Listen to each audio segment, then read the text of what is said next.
इस वीडियो में मैं आपसे ये जिक्र करना चाहूँगा कि कंटेंट क्यों किंग कहलाया जाता है डिजिटल मार्केटिंग में। हमने बारहा पहले भी बात की है और आपको अंदाज़ा अब तक हो जाना चाहिए कि क्यों बार बार बात हो रही है और क्यों ये इम्पॉर्टेंट है। बिकॉज कि इसके बगैर आपकी मार्केटिंग एग्जिस्ट नहीं करेगी। हमने जितने भी डिजिटल में काम करने हैं, चाहे आपने ब्लॉग लिखना है, चाहे आपने वेबसाइट बनानी है, चाहे आपने सोशल मीडिया पे जाना है, या आपने ऐड चलाना है, या ईमेल करनी है, जो भी आप काम कर रहे हैं वो बगैर कंटेंट के नहीं होगा। लेकिन मुझे ये भी अंडरस्टैंडिंग है कि बहुत सारे लोगों को ये पता नहीं है कि कंटेंट कैसे क्रिएट करें। हमारी उस तरह की या तो तरबियत नहीं होती, या एक्सपीरियंस नहीं होता, या प्रैक्टिस नहीं होती, तो उस तरह से हम फिर कंटेंट नहीं लिख पाते और फिर अल्टीमेटली ये होता है कि बिज़नेस हर्ट होना शुरू हो जाता है और कंटेंट ना आने की वजह से हमारी मार्केटिंग जो है वो हर्ट होती है और रिज़ल्ट नहीं आते। तो अक्सर लोग इस बात से अपसेट होकर फिर वो प्लेटफॉर्म्स को गलत कहते हैं, या लेट्स से अगर किसी प्रोफेशनल को हायर किया है तो वो समझते हैं कि शायद इसको काम नहीं आता या काम असल में होता ही नहीं है। तो मैं चाहता हूं कि मैं अगली कुछ वीडियोस में आपको डिटेल में ये सिखा दूं कि कंटेंट कैसे लिखा जाता है, कौन से वाला लिखा जाता है।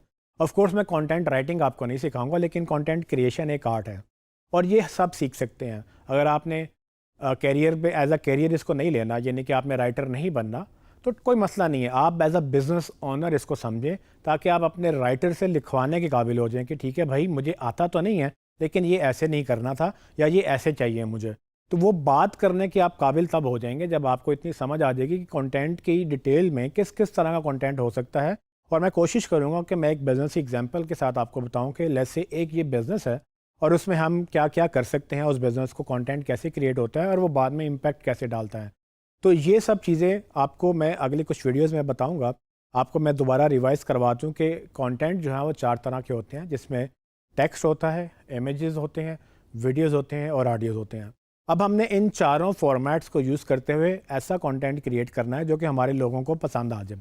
यानी कि अगर हम चाहें तो हम आर्टिकल्स लिख लें, अगर हम चाहें तो हम वेबसाइट के पेजेस क्रिएट कर लें, हम चाहें तो हम उसको वीडियोस बना लें, इमेजेस बना लें, जिफ इमेजेस बना लें, उसको हम डिफरेंट तरह से ऑडियो में कन्वर्ट करके हम चलते फिरते लोगों को जो रेडियो सुनना चाहते हैं या पॉडकास्टिंग सुनना चाहते हैं, हम उसको कन्वर्ट करके उनको पॉडकास्ट सुना दें।